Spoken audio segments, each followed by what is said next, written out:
Meanings of the Quran Volume 1. Surah 2 verse 6 to 7 Chapter 2. By Allama Ahmed Parwez. Translated in English by Dr. Ejaz Rasool. Audiobook made by Abid Hussain. 3 Chapter 3, The Kufr, verses 2:6, 7. The next verse states, As to those who reject, it is the same to them whether you warn them or do not warn them, they will not accept Iman. 2:6. The Quran has divided mankind into two fundamental categories, Kafir and Momin. It is He who has created you, and of you are some that are Kafir, and some that are Momin, and Allah sees well all that you do. 64:2. There can be many subdivisions of these basic categories, but these are principally the two types of human beings, one that accepts the truth of the eternal values of Allah revealed in Wahi, the Quran, and the other being those who reject these.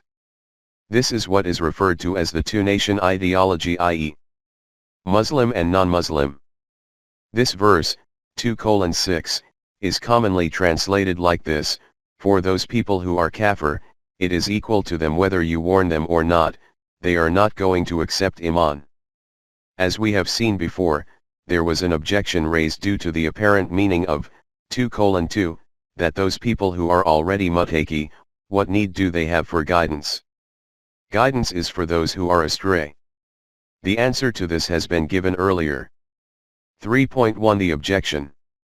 A far greater objection than this arises as a result of the common translation and apparent meaning of this verse, 2:6.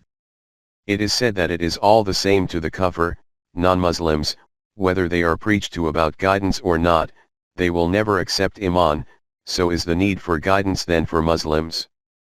A further objection which arises from this is that at the time of the revelation of the Quran, all were non-Muslim. If it was all the same to them whether they were preached to or not, then what was the aim of the Quran being sent down and the preaching through Rasool? Additionally, the next part of the verse, La yuminun, is contrary to what happened, as it was those same people who became Momin by accepting Iman.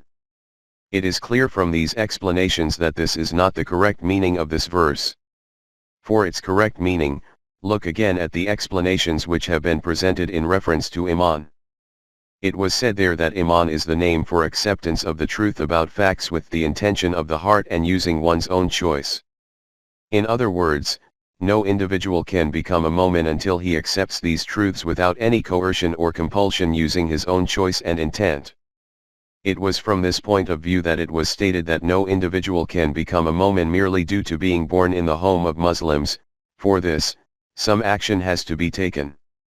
This is exactly the same position for kufr also. For this, too, the Quran has used the verb, as action, grammatically, kafara, yakfuru, etc., in other words, he chose kufr. Hence, kufr is also an ideology of life, even if it is the opposite of Iman, a philosophy of life, a maslak and a system. The one who adopts this using his choice and intent is called a kafir. He, too, is not a kafir by birth. It is important to reiterate here that from the point of view of national identity, Muslim and non-Muslim become divided into two groups with respect to their birth, and it is important to bear this difference and distinction in mind also. But from the point of view of the Quran, the fundamental mode of being of a kafir and Momin should not be ignored. According to this state, the meaning of the verse 2:6 being analyzed is that for those people who choose the maslak and system of kufr through their own choice and intent, and then become obdurate in their stance and do not wish to hear anything against it, the preaching of guidance cannot have any influence on them until the time that they are agreeable to listen to the subject matter and are willing to reflect on it. Just bring to mind again the example of someone committing suicide. It will be said about him that it is all the same to him whether someone warns him about the dangers of drowning or not, he will not pay heed to any such warning. 3.2 The meaning of kufr. We have to see what it is that is called kufr according to the Quran, and who are those people on whom preaching about the guidance cannot have any effect. The basic meaning of kufrun is to hide and to cover. From this respect, night is called kafirun because its darkness places a cloak over all things. The grave is also called al-kufru because the corpse is put in it and hidden within it. Even a farmer is called a kafirun because he conceals the seed in the soil. As a result of the meaning of hiding, its definition also came to include denial, because the individual who hides something denies that it is with him. Since denial is the opposite of acceptance, hence in Quranic terminology kufr is the opposite of iman. And when this denial reaches the stage of confrontation, then such an individual adopts rebellion. This is why kafara means that he adopted rebellion against the system of Allah. Kufrun is also used in opposition to shukrun, hence shukr means for something to rise up and appear in front. Therefore, kufr of na'ima means the concealment of the bounties of Allah, to not keep these available for the good of universal mankind. This is called kufr-i na'mat. There are other derivatives of this root, kfr, as well, but at this point in time we will limit ourselves to these meanings which are essential for understanding the verse under view. We have seen above that the meaning of kufrun is to hide away, to deny. It is obvious that only those matters can be hidden about which man has knowledge, and denial can also be only of them. The question of concealment or denial of those matters about which someone has no knowledge whatsoever does not even arise. Therefore the meaning of kufr will be that the Quranic truths should be within someone's knowledge, and that he either hides them or denies them. 3.3 It is essential to have knowledge of the guidance. It is stated in Surah Muhammad. Those who reject Allah, hinder men from the path of Allah, and resist the messenger after guidance has been clearly shown to them will not hurt Allah in the least, but he will make their deeds of no effect. 47:32. It is stated in Surah Al-An'am.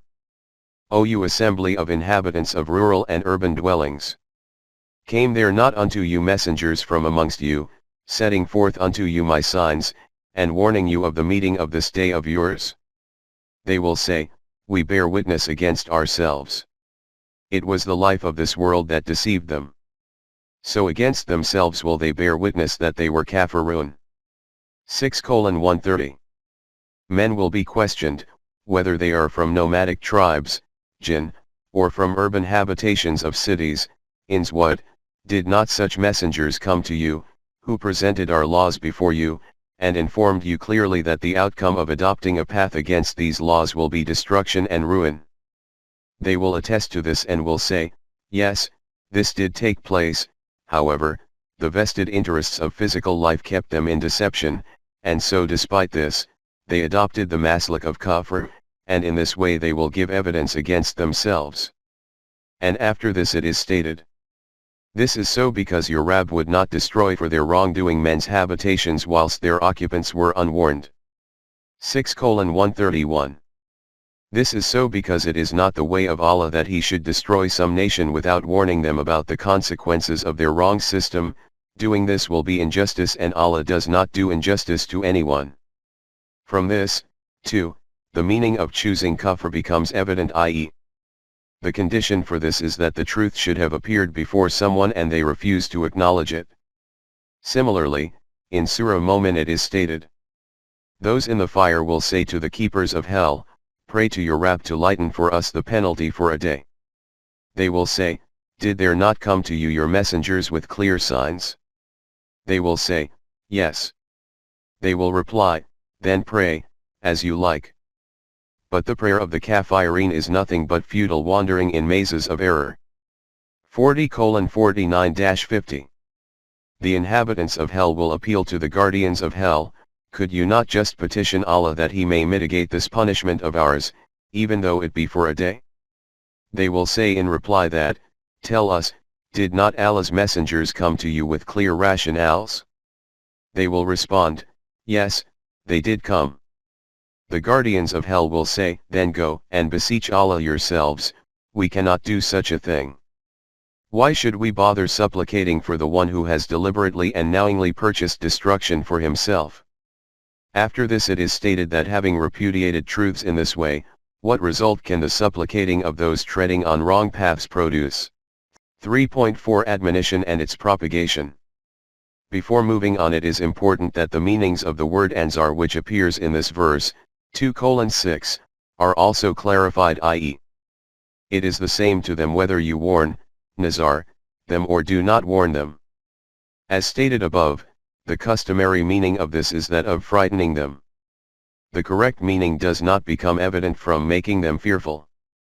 The meanings of Ansar are to apprise someone of the potential harm or loss in some matter before its occurrence, and in this way to forewarn him about the dangerous outcomes.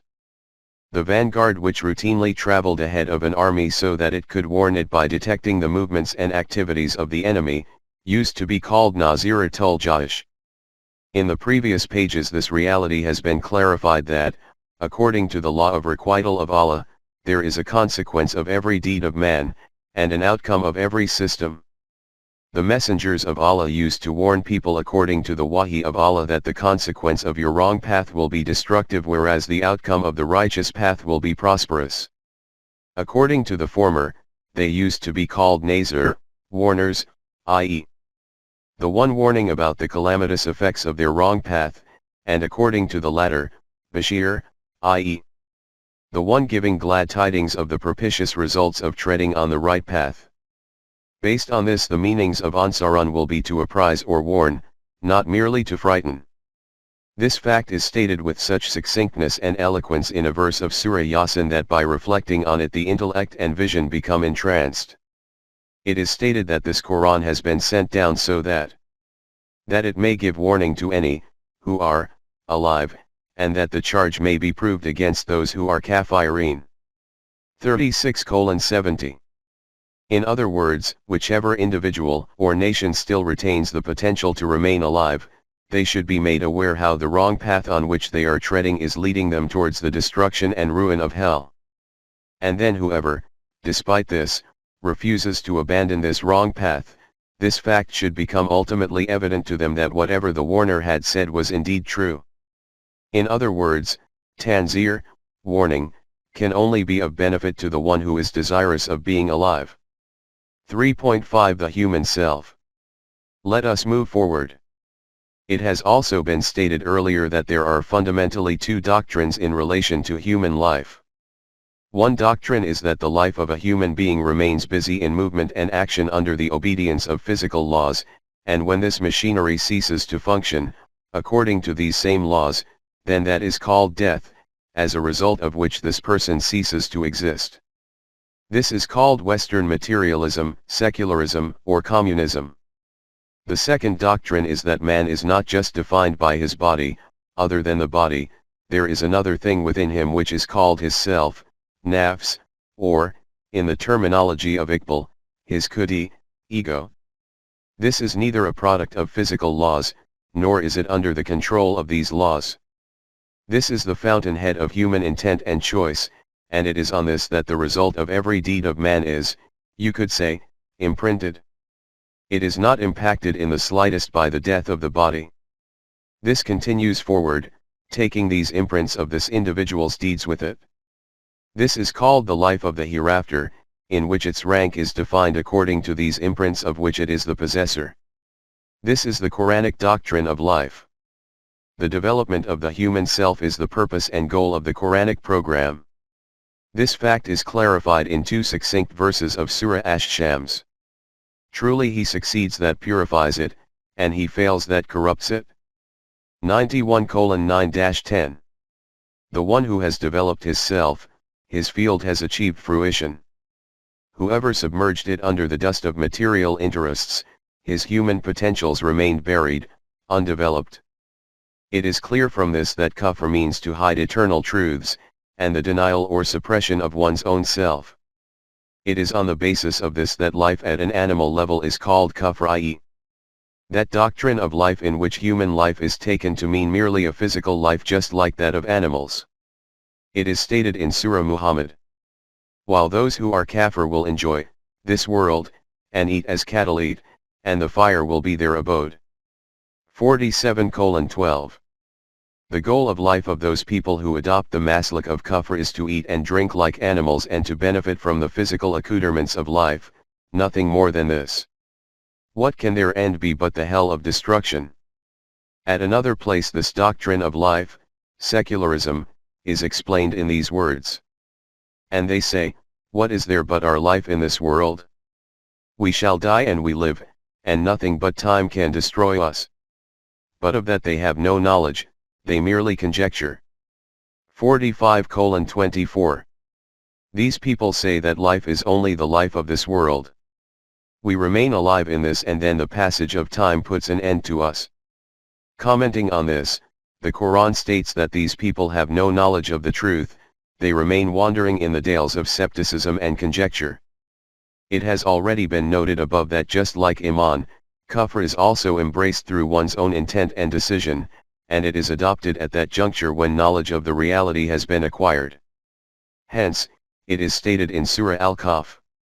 Say, the truth is from your Rabb, let him who will, have Iman, and let him who will, reject it. 1829. Say to them that Al-Haq, eternal truth, has arrived before you, now whoever desires can accept it, have Iman in it, and whoever desires can deny it, engage in kufr. At another place it is stated, let there be no compulsion in deen, truth stands out clear from error. 2:256. The question of compulsion in the matter of ad-deen simply does not arise, the right and wrong paths have both been differentiated, one can choose whichever path one wishes, see also 16:106. 3.6 Against the doctrine of compulsion, Jabr. The Quran has severely admonished those people who adopt the doctrine of compulsion as a defense in order to avoid responsibility. For example, it is stated in Surah Al-An'am that those who give partners to Allah will say, if Allah had wished, we should not have given partners to him, nor would our fathers, nor should we have had any taboos. So did their ancestors argue falsely, until they tasted of our wrath. Say, have you any certain knowledge? If so, produce it before us. You follow nothing but conjecture, you do nothing but lie. 6:148. When those people who have chosen the path of shirk are asked why they have adopted this wrong path, in reply they say, what is our fault in this? If Allah had not wished this, then we, or our forefathers, would never have adopted this path. At this the Quran states that this is not anything new which these people are presenting as an excuse. Even before this, such people have passed by who used to talk in this way. But by talking like this they were not able to save themselves from the destructive consequences of their wrong path. Hence that destruction descended on them, and their doctrine of compulsion could not save them from it. After this the Quran states that this is all based on complete ignorance, tell them to enter the arena of knowledge, and if you truly have some evidence with you, then present it. The fact is that this belief of theirs is not based on knowledge and vision, it is merely conjecture and speculation, or a lie and false accusation, see also 43:20. It is one thing to not be the possessor of choice and intent, and it is another thing to not use this intent, or to create such an environment due to which this most lofty potential of man does not come into operation. We will deal later with the former. The Quran discusses the latter at great length and informs us how, despite man being the possessor of choice and intent, he himself makes this potential of his ineffective. The Quran tells us how this takes place, and how those who do this choose the path of kufr. Some examples of this are noted next. 3.6.1 Kufr by obedience of forefathers. By following in the footsteps of forefathers, taqlid, man surrenders his choice and intent himself.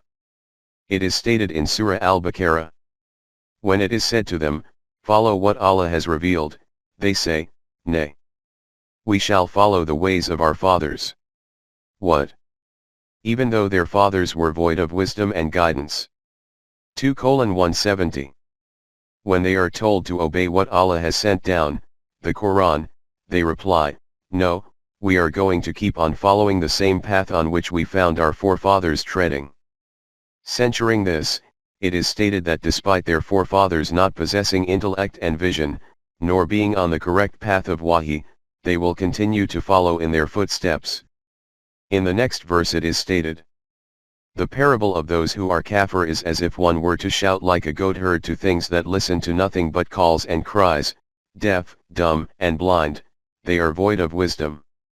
2:171. This course of blindly following forefathers takes human beings to the level of animals, which simply do not possess the potential to make use of intellect and reasoning. 7:179. The parable of the religious clergy and their followers can be understood as follows, that there is a flock of sheep and goats behind which there is a shepherd. The shepherd has learned some sounds from his venerated elders devoid of words, and has memorized some words without any meanings. He keeps calling out these sounds, and keeps repeating these words, and the sheep and goats which are accustomed to these sounds keep turning this way and that way accordingly. Neither the shepherd knows what the meanings of these sounds and words are, nor are those sheep and goats capable of understanding anything other than these sounds. These are the ones who are followers of their forefathers, deaf, dumb, blind, making no use whatsoever of intellect and reasoning, who can call them human beings. 3.6.2 Mutrifin, exploiters. It is stated in Surah Al-Zukhruf that such a path is chosen by those who are mutrifin. Those who shirk hard work and live a life of ease at the expense of others are called mutrifin. To think about some matter using knowledge and intellect, and to then make a decision using one's choice and intent, demands great resolve and exertion, and to accept one's own responsibility demands great courage and determination. The maslak of taqlid is a very convenient path. In this one neither has to make any decision oneself, nor accept responsibility. But as a consequence of this ease, man deprives himself of that invaluable potential which is a line of differentiation between an animal and a human being, in other words, the ability to make choices and decisions. It is a declaration of the Quran that it is only such people who adopt the path of kufr, i.e., those who, despite possessing the potential of choice and intent, do not make use of it. 3.6.3 Overwhelmed by emotions. Now let us look at the second example of man not using his decision-making capacity correctly. The state of human decision-making is such that his sources of knowledge and information, hearing, observation etc., provide him with data. On the basis of these sources of information, the intellect of this individual reaches some kind of conclusion. In light of this conclusion, he makes a decision for himself. The resolve to carry out this decision is called intent. It is obvious from this that man's decision and intention are dependent on the correct functioning of his abilities of hearing and observing. If these abilities are not functioning correctly, then they neither provide accurate information, nor can the decision based on them be called a correct decision. Just observe some individual in a state of intoxication, of alcohol, what kind of information is supplied to him by his hearing and observation, and then what kinds of decisions does he make based on such information. And after that, what are his intentions? Leave aside the criticism about his intent and decisions by some third party, after recovering from the effects of alcohol, when he himself casts an eye on these, he becomes extremely remorseful that what is this that I have said and done. Intoxication does not only result from alcohol. Whenever, and through whatever circumstances human emotions overpower his intellect and thinking, they also acquire the shape of intoxication. At this point his intellect and thinking becomes paralyzed. In Surah Al-Qasas Rasool is told that he should give an invitation to the path of haqq and truth to these people, and after this it is stated, "But if they hearken not to you, know that they only follow their own lusts, and who is more astray than one who follows his own lusts, devoid of guidance from Allah?" 28:50. If these people do not accept your invitation, then take it as being that they are obeying their own desires. Remember, whoever does not keep his emotions under the control of the correct code of life, and leaves these unchecked for his vested interests, he cannot adopt the correct path. This is what is called kafir. This is about individuals. The Quran has also declared about nations that when some nation only views its own interest and ignores the divine values, then its state becomes like this. But of no profit to them were their faculties of hearing, sight, and heart and intellect, when they went on rejecting the signs of Allah, and they were, completely, encircled by that which they used to mock at. 46:26. Their hearing, seeing, and power to make decisions is of no help, these become paralyzed and ineffective, and this is the consequence of rejection and rebellion against the divine laws. They mock these laws and values, and the consequence of this is that the destructive effects of their wrong conduct encircle them from all sides. 3.6.4 Jealousy of the Jews. In connection with those who are overpowered by their emotions and adopt kufr, the Quran quotes the example of the people of the book, its first addressees, when it states, "Quite a number of the people of the book wish they could turn you, people, back to kufr after you have accepted iman from selfish envy after the truth has become manifest unto them." 2:109. These people of the book desire that the way in which they have chosen the path of kufr, your condition should also become the same. This is based on this jealousy whose fire keeps blazing in their hearts, even though haqq and truth have appeared clearly before them. The Quran has described one of the reasons for this jealousy, rancor, and arrogance of the Jews to be that they were immersed in this false mindset that Nubuwwat, messengerhood, will remain confined to the progeny of Ishaq. But Rasulullah was from the lineage of Bani Ismail, this is why the Jews simply could not bear it. The Quran states that they, and together with them the whole world, should know that messengerhood is not connected to any particular race, tribe, or family. This selection takes place according to the Mashi'at of Allah, which he terms as his fatal blessing. It is stated in Surah Al-Baqarah, "Miserable is the price for which they have sold their selves, in that they deny the revelation, which Allah has sent down, in insolent envy that Allah of his grace should send it to any of his servants he pleases." 2:90. These people are rejecting this revealed book of Allah purely due to arrogance, and this is a very evil bargain, i.e., such a bargain in which, by selling an entity of immense value, they are purchasing the means for the satisfaction of one single emotive desire of theirs. 3.6.5 Egotism. Arrogance is also one form of egotism. In this connection it is stated in Surah Al-Araf, "And certainly there came to them their messengers with clear signs, but they would not have iman in that which they had rejected before." 7:101.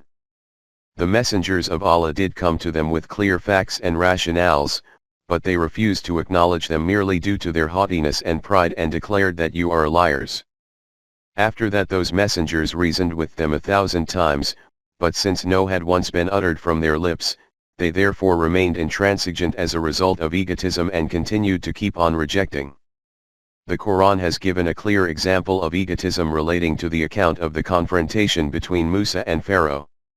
It is stated in Surah Al-Naml that Musa presented such clear rationales before the people of Pharaoh for which they had no answer, and they rejected them in iniquity and arrogance, though their inner selves were convinced thereof. 27:14. They kept on refusing to accept these even though their hearts concurred with them. They had come to recognize that what he is asserting is true. But their rebelliousness and egotism was acting as an impediment to the acceptance of truth. 3.6.6 Intoxication of power. When some nation acquires power through deceitfulness, and then in order to keep it established and strong continues to employ every kind of legitimate and illegitimate tactic, then that, too, does not adopt the path of truth and justice, it continues to reject it and undermine it. In Surah Fatir it is stated that the egotistic ones among the Arabs were like this.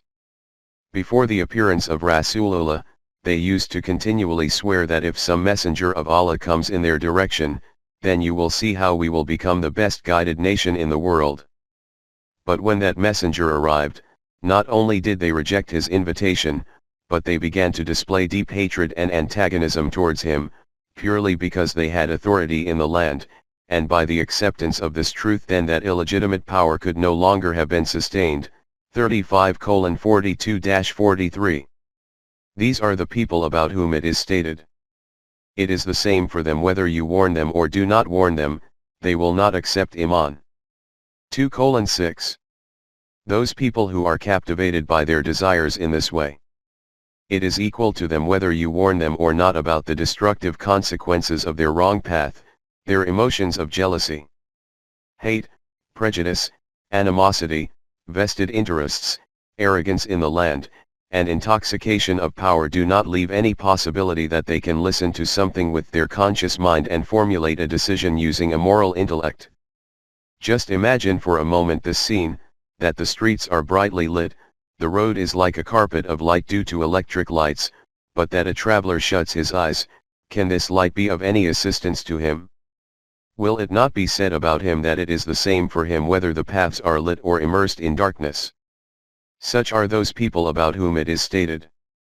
Among them are some who pretend to listen to you, but can you cause the deaf to hear, even though they are without understanding?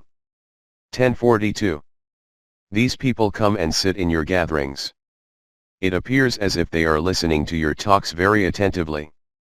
But their condition is such that though their ears are in your direction, their thoughts are someplace else, the result being that neither your voice reaches their minds, nor do they gain anything from this according to their intellect and reasoning. O Rasool! Just think that those people who become deaf like this despite having ears, can they reap any benefit whatsoever from this preaching of yours? In the next verse it is stated, and among them are some who look at you, but can you guide the blind, even though they will not see?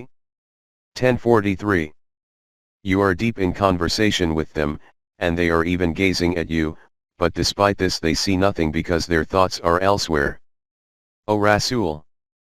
Can you show the path to these kinds of blind people with eyes? 3.7 Nazar and Basra, Sight and Observation. The Quran has outlined such a refined difference between Nazar and Basra here for which appropriate words are not available in our language. The translation of both is that of seeing, but there is a great difference between seeing and observing. This is the expanse of the Arabic language and the selection of words by the Quran because of which it has termed one type of seeing as Nazar, in which thoughts are someplace else, and the other kind of seeing as Basra, in which thinking and comprehension are also included. You can differentiate between them by the words Basara and Basirat. It is stated in Surah Al-Rum. So verily you cannot make the dead to hear, nor can you make the deaf to hear the call, when they show their backs and turn away. Nor can you lead back the blind from their straying, only those will you make to hear, who have iman in our signs and submit their wills in Islam. 30:52-53. O Rasool! Just as you cannot make the dead to hear, similarly you cannot make these live humans hear, whom you call out to and they deliberately become deaf and turn away in such a manner as if they had never even heard you.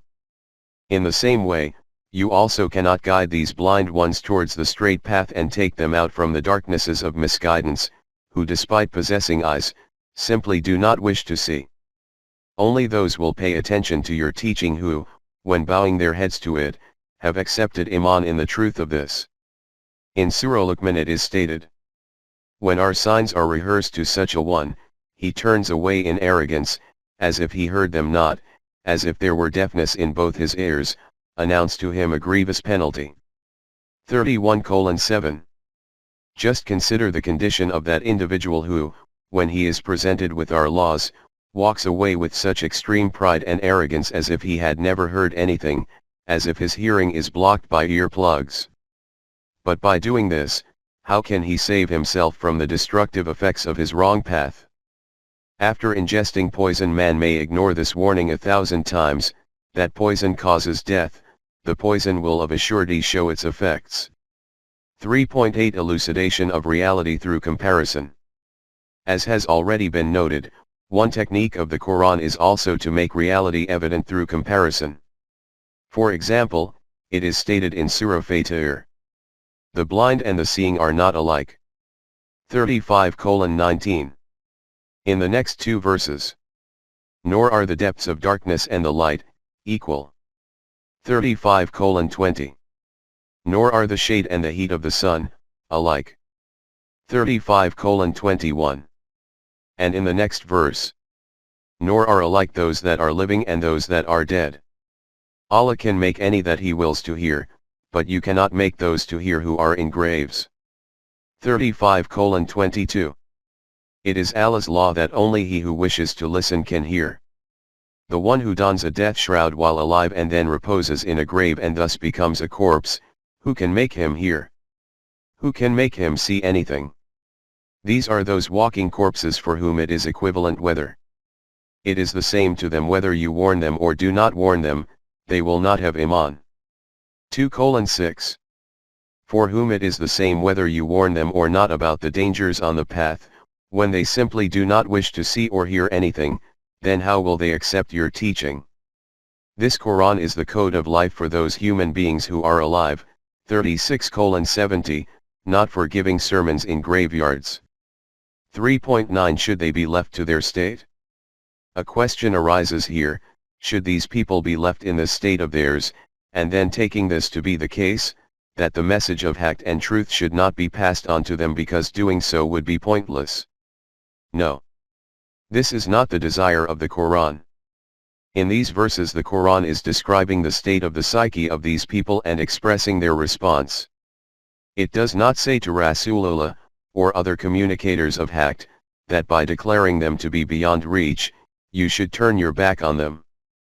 The state of Rasulullah was like that of a compassionate physician, whose heart is troubled about why the patient is not swallowing his medicine, why does he not take precautions?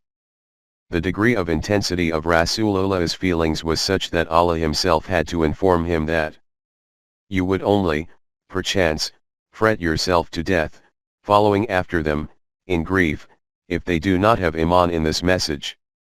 18:6. But along with this it was also proclaimed.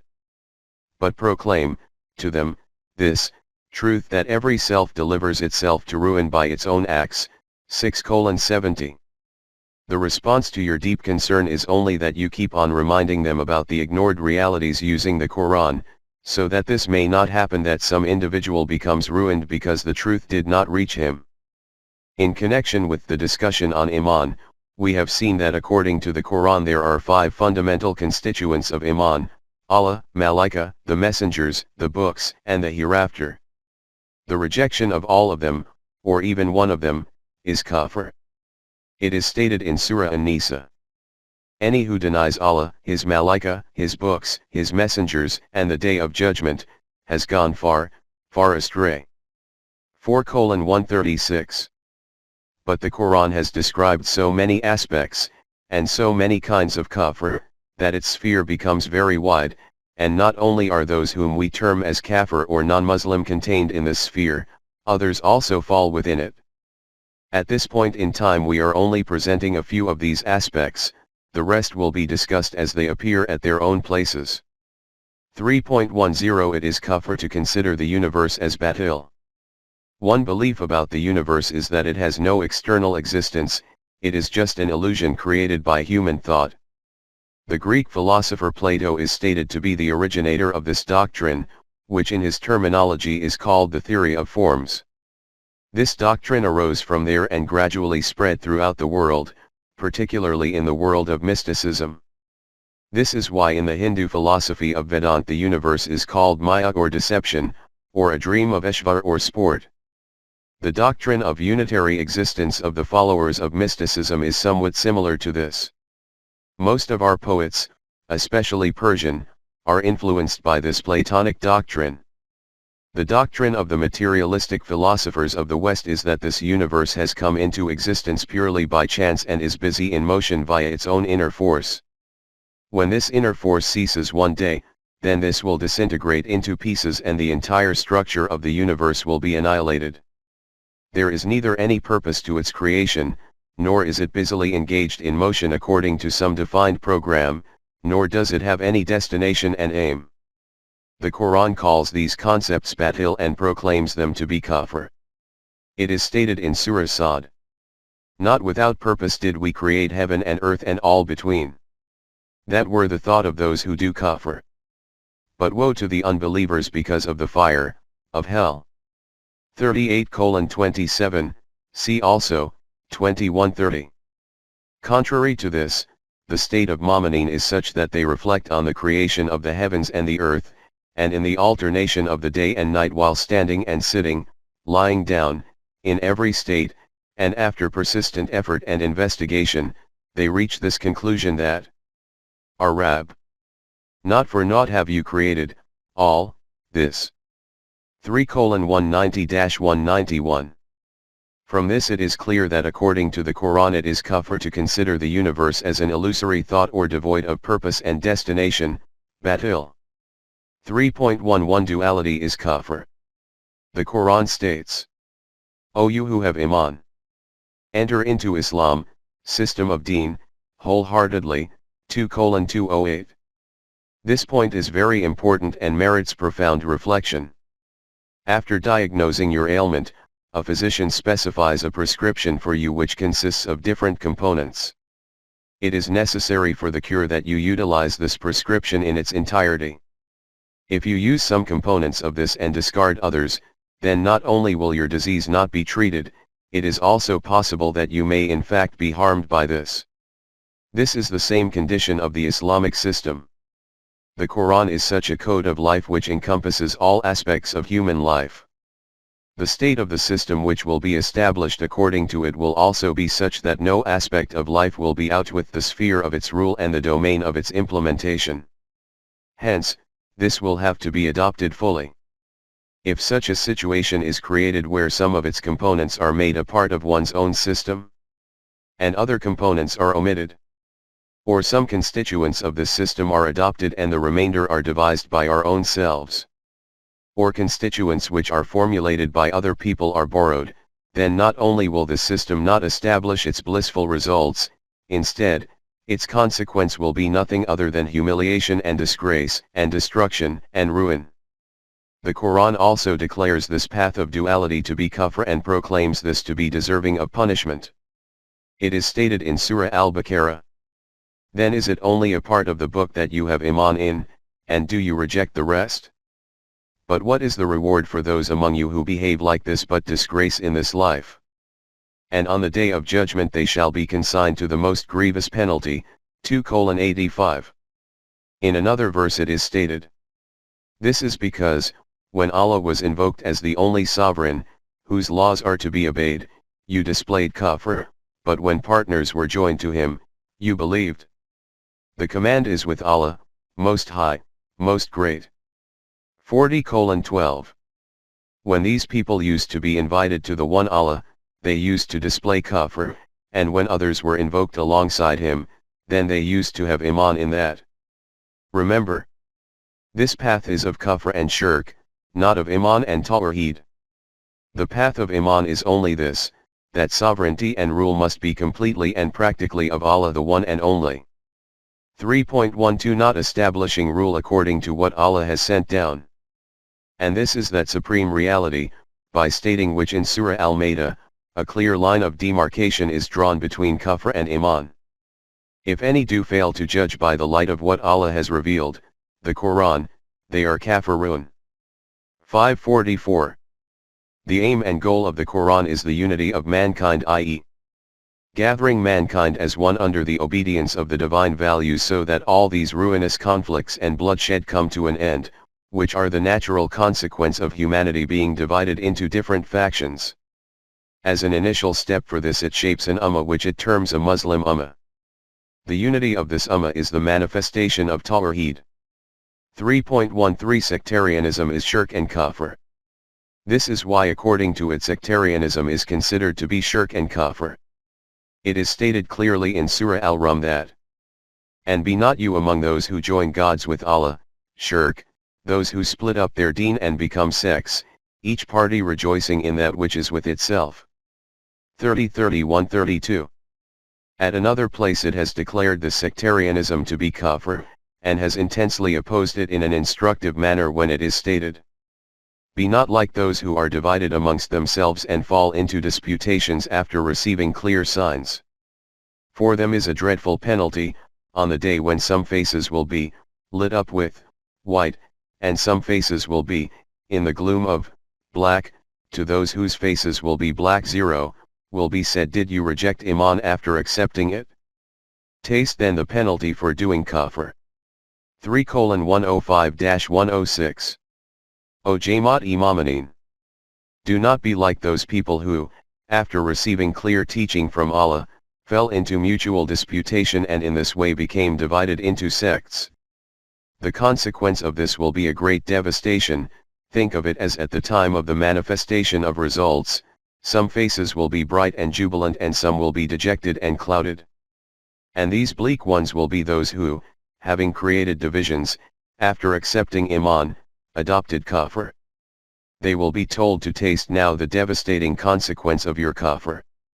3.14 Masjid-e error. While explaining the meaning of verse 2:3, under the subject of as-salat, we stated that salat is a manifestation of the unity of the Ummah. Along with this we had also stated that unfortunately our present namas are a manifestation of sectarianism, and our mosques are the havens for this.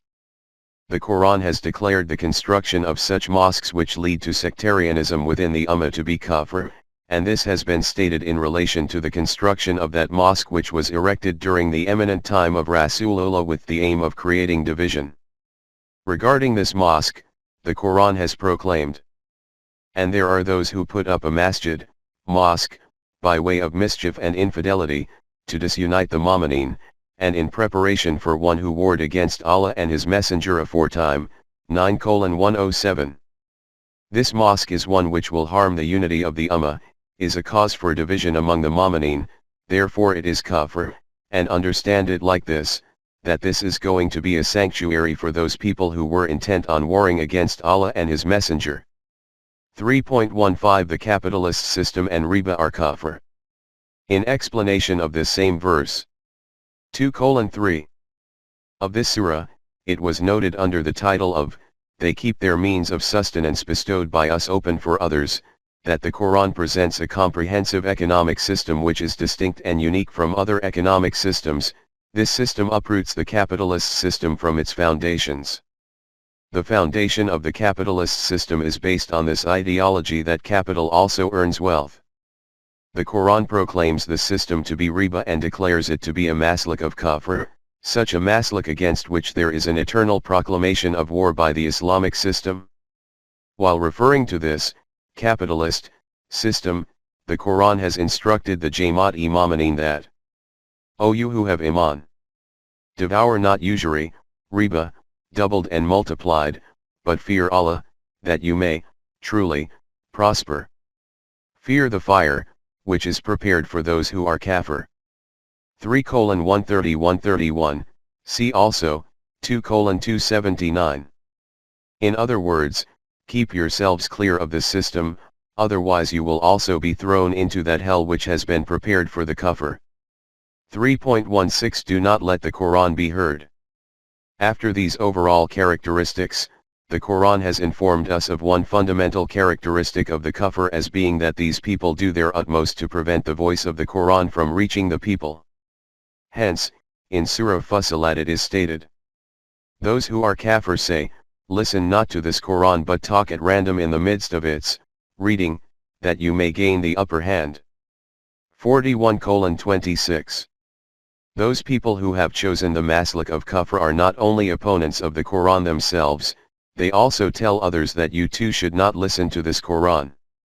And wherever an invitation is being extended towards this book, make such a commotion so that what is being said cannot reach the ears. This is one such technique through which you can overpower those who have chosen the maslak of the Quran. If the voice of the Quran becomes commonplace, then you will never be able to subdue them. 3.17 Kufr will not be able to overpower Mu'mineen. These people had thought of this ploy at that time when the Quran had proclaimed, "Let not those who are kafir think that they can get the better of the Mu'mineen, they will never frustrate them." 8:59. Those who choose the path of kufr should not fall prey to this false assumption that they will forge ahead of those who follow the Quran. Remember, even though they may attempt 1,000 stratagems, they will never cause them to become paralyzed and overwhelmed. After this the Quran emphasized to the Muslims that they should protect their frontiers with all their might, 8:60, 24:57, and then it decreed in very clear words, "And never will Allah grant to the Kafirin a way, to triumph, over the Mu'mineen." 4:141. After this guaranteed promise and clear-cut proclamation of Allah, present-day Muslims of the world should themselves decide, do they fulfill the criteria of Mu'minin? The criterion decreed by Allah is only one, and that is that no non-Muslim nation will be able to overpower the Muslim Ummah, Jamaat-e-Mu'minin. And today our condition is such that it is unlikely that there is any piece of land on the face of the earth in which the residing Muslim Ummah, no matter how vast or wide their states may be, are free from the influence and control of non-Muslims in one form or another, directly or indirectly. In any case, this was just to clarify a point. The Quran has made it crystal clear that Kufr and Islam are two distinct philosophies of life, two separate systems of life, and Mu'min and Kafir are two distinct nations or parties. He has called one Hizballah and the other Hizbush Shaitan, 58:19, 22. And has stated clearly and explicitly about Hizbush Shaitan that they are the worst enemy of your system. They will attempt every conceivable effort to make it fail and to eliminate it. It is obvious from this that regarding those people whose state the Quran describes as being this, can relations of friendship be established with them under any circumstances whatsoever? Absolutely not. The Quran has forbidden this with great strictness. 3.18 Kufr cannot be friends of Mu'minin. Apart from Rasulullah, the Quran has declared the life of Ibrahim and his companions as a balanced model for Muslims, and this is stated at that place where this announcement of theirs is presented before us. There is for you an excellent model in Ibrahim and those with him. When they said to their people, we are clear of you and of whatever you follow besides Allah, we have rejected you, and there has arisen, between us and you, a wedge and aversion forever, unless you have Iman in Allah and Him alone. 60:4. They announced to their people that we are extremely averse to both you and to all of those whose rule you are adopting after having abandoned Allah. There exists aversion and a wedge between you and us, and we do not wish to keep this concealed. This is such a manifest reality which we wish to broadcast throughout the world without any reservation. We openly and completely reject your maslak and system. This gulf between you and us will remain until the time that you also acquire Iman in one Allah like us. This is that point when it was stated to the Jamaat-e-Mu'minin. There is for you an excellent example, to follow, in Ibrahim and those with him, 60:4. This is why it was stated to Rasulullah. Follow the ways of Ibrahim, the true in Iman, 16:123. And the Jamaat-e-Mu'minin were instructed. And take you the station of Ibrahim as a model of life. 2:125. In order to achieve the status of Ibrahim, make the arena of life as the focal point of your exertions and pursuits. The Quran clarified this in the following words. O Jamaat-e-Mu'minin! Other than members of your Jamaat, do not make anyone else your confidant. These, other, people will leave no stone unturned in your destruction. The desire of their hearts is that you should suffer from such life-threatening troubles as a result of which your strength is crushed. Some words of hatred and vengeance appear spontaneously on their tongues, but what remains lying hidden within their hearts is far greater than this. We have described these matters clearly so that by using your intellect and awareness, you can take precautionary measures against them. Look. Never do this that you make them your friends. Even if you do resort to this, they will never make you their friend, although you have Iman on all those books which were sent down from the direction of Allah, and these also include those books which were sent down to your opponents, and by Yah. You do this with the sincerity of your heart, but their state is such that when they meet you, they say we also have Iman, in the Quran. And when they are not with you, they chew their fingers with intense hatred and anger against you. Tell them, go and perish in your anger. Allah knows what you manifest and what is concealed within your hearts. Your psychological dissonances and duplicitous life will become the means of your destruction.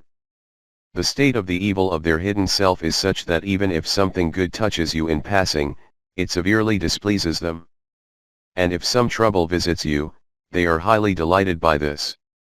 But you should not pay any attention to their words. If you remain steadfast in your program and wholeheartedly seek the protection of Allah's laws, then all their plots and intrigues will not be able to harm you in the slightest. The law of requital of Allah is encircling them from every direction. This is why results will be established according to it, and not according to their wishes. 3:117-119. In this connection, the Quran has stated this much. O Mu'mineen!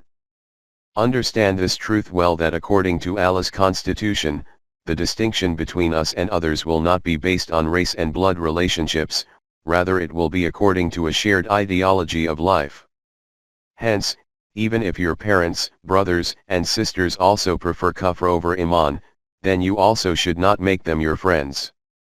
Remember, whoever, despite this warning, maintains friendly relationships with them, he will do an injustice to himself, because doing this will be equal to rebellion against Allah's law.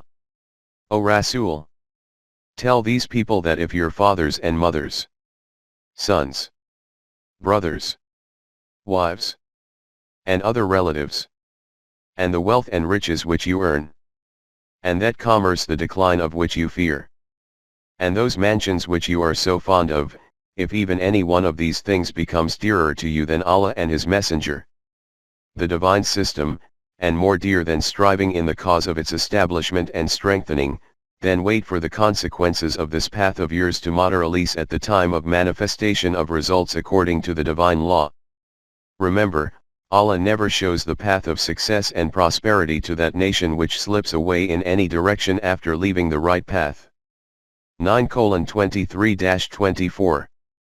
Following these kinds of teachings, instructions, and warnings, Allah had such a great degree of assurance of the firmness of iman of resolute and true mu'mineen that He declared with the fullest confidence and trust.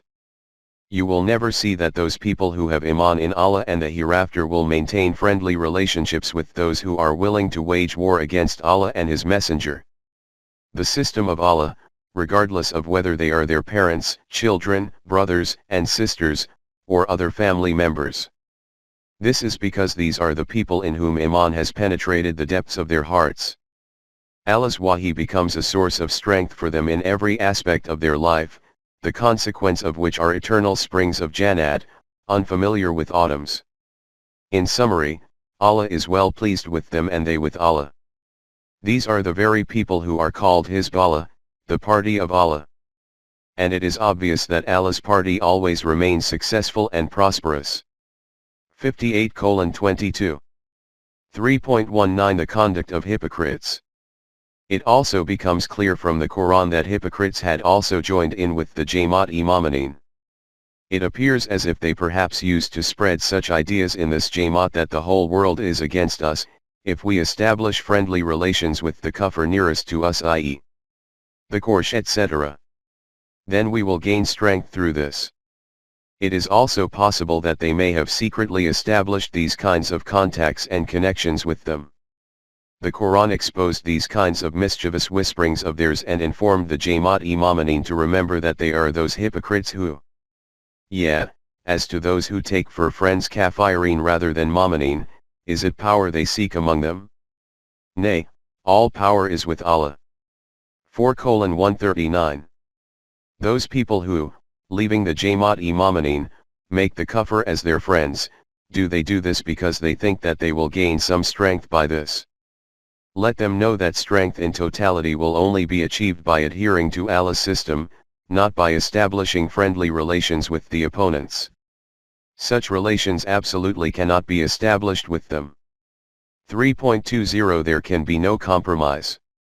At this point it is also necessary to clarify that pacts can be made with non-Muslim nations, and social relationships can be maintained with them at the basic human level within the limits of the Quran. But they cannot be made trusted companions and sharers of confidential matters, and it is on this very basis that they cannot be included in the business of the Islamic government. Islam does not contain any flexibility in relation to its principles, therefore, there can also be no compromise with non-Muslims in this respect. In Surah Yunus it is stated, "But when our clear signs are rehearsed unto them, those who rest not their hope on their meeting with us, say, Bring us a reading, Quran, other than this, or change this. 10:15. When the laws of Allah are presented before the people, those who do not have iman in Allah's law of requital say to Rasulullah that as we cannot accept the laws and values of the Quran, if you wish to deal with us then either bring some other Quran in place of this one, or at least make some changes in this according to our desire, then we will join with you. In reply to this it is stated, say to them, it is not for me, of my own accord, to change it. I follow naught but what is revealed unto me. If I were to disobey my Rabb, I should myself fear the penalty of a great day. 10:15. O Rasool, say to them that this is simply not within my authority that I could make any change in the Quran from my side. My duty is to follow this Quran. If I go against it, then I, too, fear the destructive consequences, because I will not be able to save myself from these either, therefore I cannot do such a thing. At another place it is stated, their desire is that you should be pliant, so would they be pliant. 68:9. They desire that you waver somewhat from your stance, and they should move somewhat from their position, and in this way a mutual compromise is made. In this respect Rasulullah was informed, and incline not to those who do wrong, or the fire will seize you. 11:113. See to it that you do not incline in the slightest towards them. If you move even slightly from your stance, then you too will plunge into that same hell towards which they are heading. The truth is that there can never be any compromise between haqq and batil. If batil moves from its position, then nothing affects it, but if haqq moves even slightly from its place, then it no longer remains as haqq. The fundamental meaning of haqq is precisely this, that it is absolutely unwavering in its stance. We can understand this through an example. An individual says 2 plus 2 makes 4, another one says, no, 2 plus 2 makes 3, and these two are disputing on this matter. A mediator says to them that, sirs, the matter will not be resolved by this kind of intransigence. Both of you should yield your positions. You should compromise on this, that 2 plus 2 makes 3.5. It is obvious now that the individual who claimed that 2 plus 2 makes 3 loses nothing by this. He was asserting a falsehood before and will still be wrong. But the individual who said 2 plus 2 makes 4, was stating a matter of haqq and truth. If he accepts that 2 plus 2 makes 3.5, then this will remain neither haqq nor truth. This has turned into wrong and batil.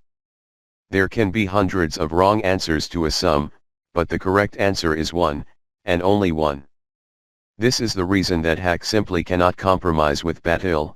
It is not a question of obstinacy, it is the natural demand of haqq. This is the state of affairs regarding the mutual relationship between Muslims and non-Muslims. Following this, let us move on. The next verse after this is, Allah has set a seal on their hearts and on their hearing, and on their eyes is a veil, great is the penalty of hell for them. 2:7. This is the common translation of this verse. 3.211 Dilemma. Keep this translation in mind and then reflect again on this predicament which we had presented in connection with the common translation of the previous verse, 2:6. From the traditional translations of these two verses, it seems as if for those people who are kafir, it is the same to them whether you warn them or not, they will never have iman. This is because Allah has sealed their ears and hearts and has placed veils over their eyes, i.e., these people adopt kafir, and do not accept iman, because Allah has placed seals on their hearts, and this is why it is all the same to them whether you warn them or not. Have you seen that the dilemma which was difficult before has become even more problematic with this translation? From this man inevitably reaches the conclusion that what possible fault is there in this of these people, they are helpless and constrained in this matter. But this difficulty becomes a conundrum when the next words are also linked to this translation, that there will be a severe punishment for them. The question which will arise in connection with this is that when Allah Himself has placed a seal on their hearts, and as a result they no longer retain the ability that they could have accepted iman and hence they remained kafir, then why should they be given a punishment? Is this not such a matter that it leaves you holding your head in your hands in bafflement? An even clearer example of the difficulties which confront us as a result of these kinds of traditional translations appears in verse 16:93 of Sura An-Nahl. It is traditionally translated as, "If Allah so willed, He could make you all one people, but He leaves straying whom He pleases, according to His law, and He guides whom He pleases, but you shall certainly be called to account for all your actions." 16:93. If Allah had wished He could have made you all into one ummah, there would have been no kafir or mu'min, but Allah misguides whoever He wishes, and gives guidance to whoever He wishes. From this the matter becomes clear that choosing guidance and misguidance is not within the control of man himself. Allah guides whoever He wishes and misguides whoever He wishes. But following this, the last part of the verse, Allah has stated, "But you will be questioned that why did you do this?" Have you noticed what has transpired? First it is stated that Allah misguides whoever He wishes and guides whoever He wishes, and after that it is stated, you will be questioned as to why you adopted the path of misguidance. Having looked at the traditional translations of the Quran, and the results of understanding them superficially in this way, we now come to the correct meanings of the Quran. 3.22 Correct interpretation. The Quran has stated in verses 2:6-7, that Allah put seals on the hearts of those people who choose kafir, but at another place Allah has made the matter clear in a few words that, "Nay, Allah has set the seal on their hearts because of their kafir." 4:155. These seals become imposed because of their kafir, i.e., it is not that Allah Himself places seals on their hearts and that is why they adopt the path of kafir. Instead, since they choose the path of kafir, hence seals become imposed on their hearts. Now we come to verse 16:93 of Surah An-Nahl, whose wrong interpretation becomes the cause for creating scores of misunderstandings. By observing conflicts and chaos, tyranny and coercion, injustice and exploitation universally in the world, many people who are sensitive but have a superficial view and understanding will generally be heard saying that why did Allah not do this, that He should have created human beings in such a way that they simply could not have resorted to tyranny and oppression, all human beings would have kept following the virtuous path. The Quran has stated that this was not at all difficult for Allah to do, that He could have constrained human beings just like other things of the universe to follow one path only. 16:93. But the program of His Mashiach was not for this.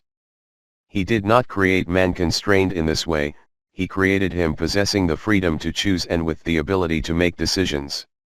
It is the consequence of this same ability to choose and decide that when he comes to a crossroad in life, both paths, right and wrong, are shown clearly to him. And shown him the two paths. 90:10. And it is said to him that he can adopt whichever path he wishes. In other words, if he wishes he can adopt the wrong path, and if he wishes he can set out on the right path. 16:93. But along with this, he is also told what the consequence will be of treading on the wrong path, and what will be the fruits of following the right path. Whichever path he selects, the results of that will appear before him. This is what is called accountability, or questioning, in the terminology of the Quran. But you shall certainly be called to account for all your actions. 16:93. As has been explained previously, these consequences of human deeds are not imposed from somewhere outside as a punishment. Every consequence is concealed within the deed itself, just as the mango tree is concealed within the mango stone, and the poplar tree in the poplar seed. What happens is only that the deed takes place first, and the consequence appears later.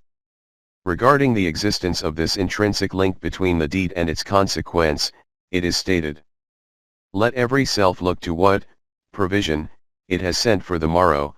59:18. 3.23 Mutual connection between the deed and its result. It is incumbent on every individual that he should check in advance what he has sent for his tomorrow. The meaning of tomorrow is that the result of a deed appears after its commission. At another place it is stated, "The day when man will see the deeds which his hands have sent forth." 78:40. when man will see with his own eyes what he has previously been sending forth for himself by his own hands. In this connection, another matter requiring to be understood is why Allah relates these consequences to himself.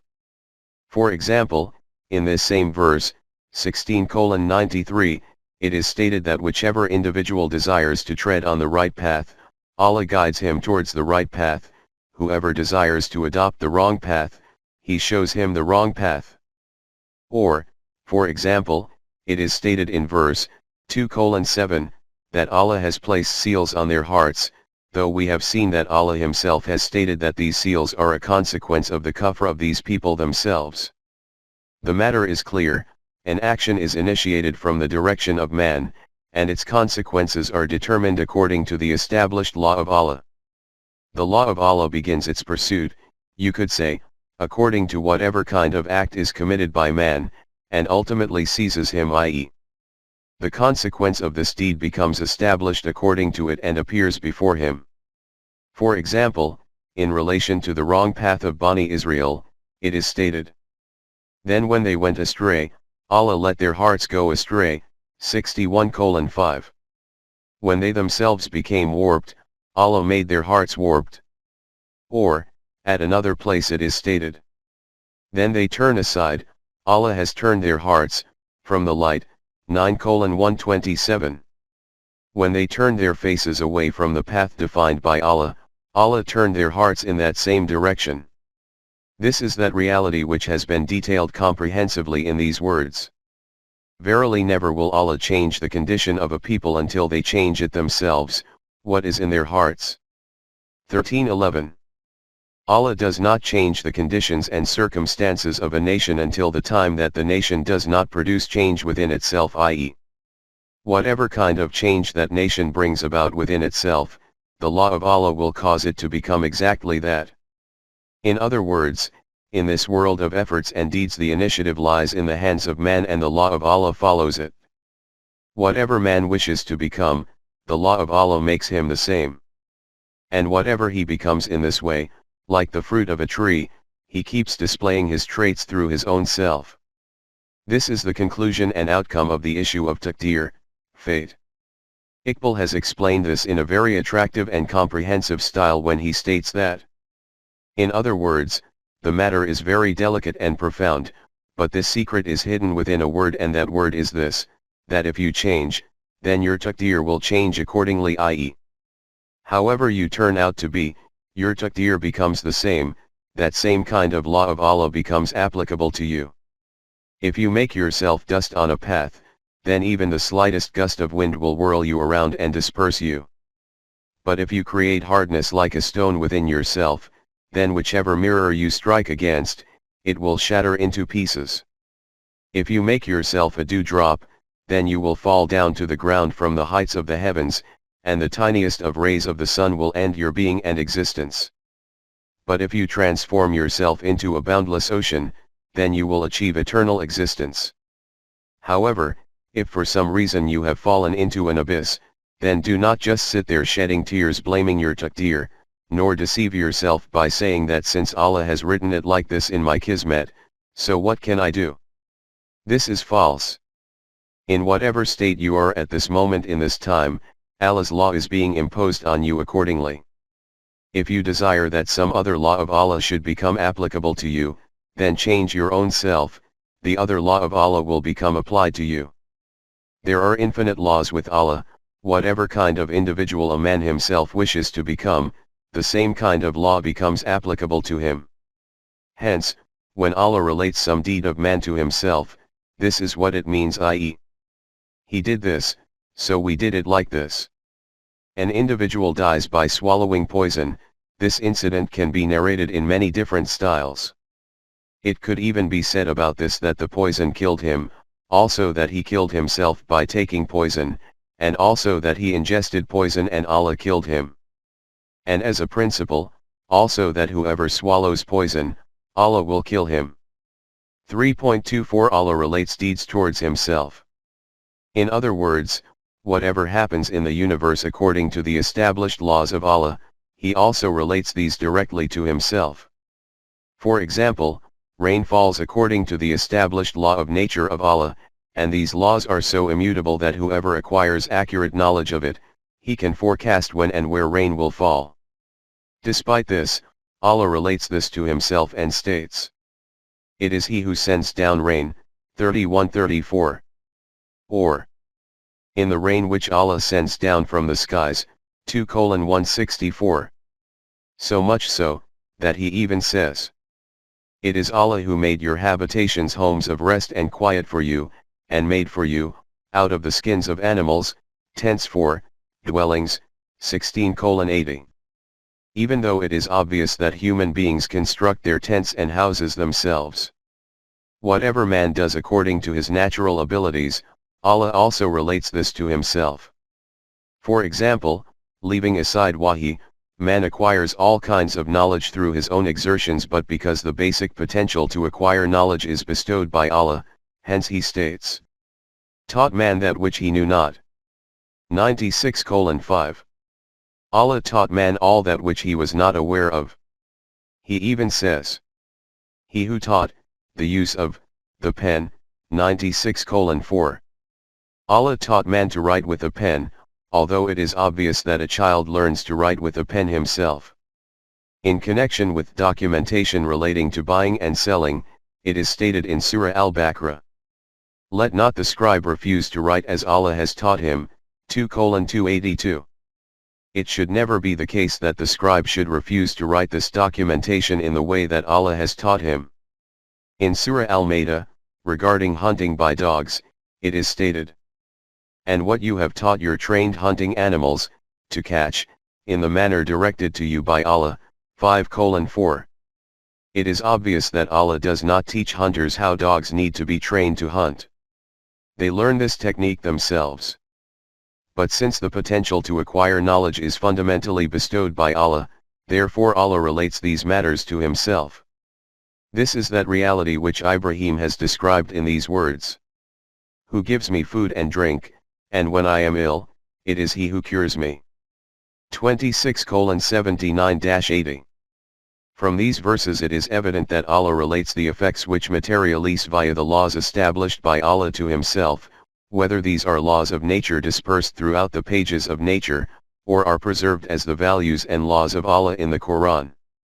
Following this, it will become easy to understand why he stated that Allah places seals on their hearts, 2:7, or whoever wishes to be misguided, Allah takes him towards misguidance, etc. If verses of the Quran in which Allah has related some matter towards his direction are translated like this, that Allah does this according to his law, or that according to Allah's law this takes place, then all difficulties are removed. This is the technique which I have adopted in this respect. 3.25 The meanings of Kadam and Taba. The words Kadam and Taba have appeared in verses like Kadam Allahu Allah Kalya by him, etc. When you fill a bottle with something and close it with a cork, and then for further security also place a seal on it, this is called Kadama, i.e. to close something completely. From this the meaning of the finality of messengerhood will also become clear.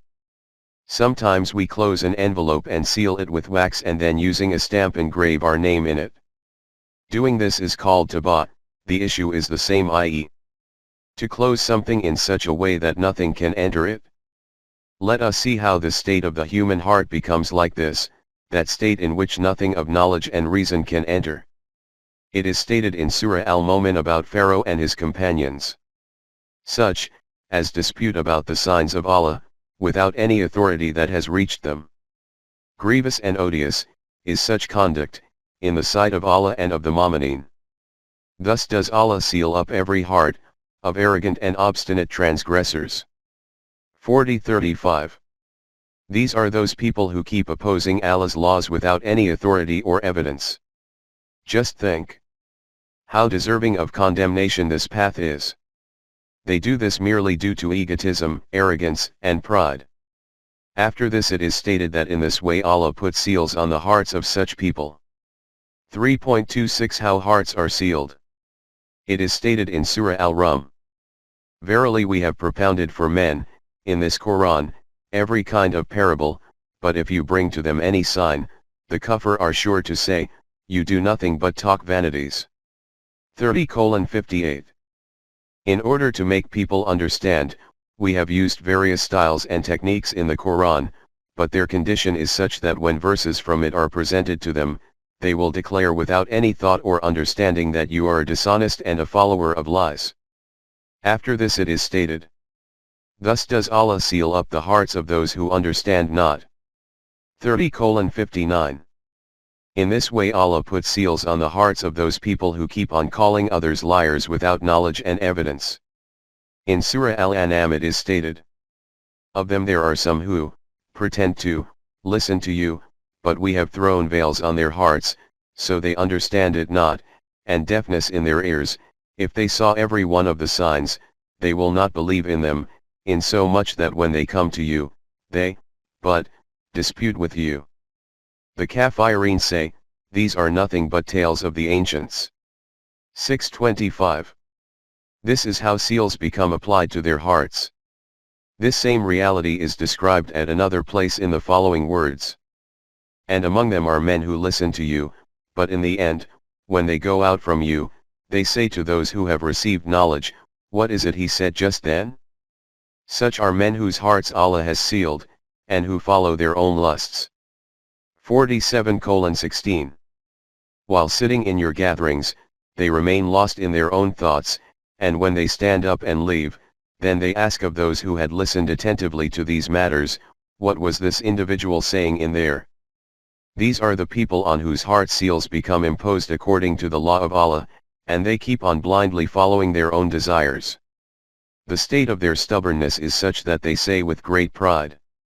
They say, our hearts are under veils, concealed, from that to which you invite us, and in our ears is a deafness, and between us and you is a screen, so you do what you will, for us, we shall do what we will.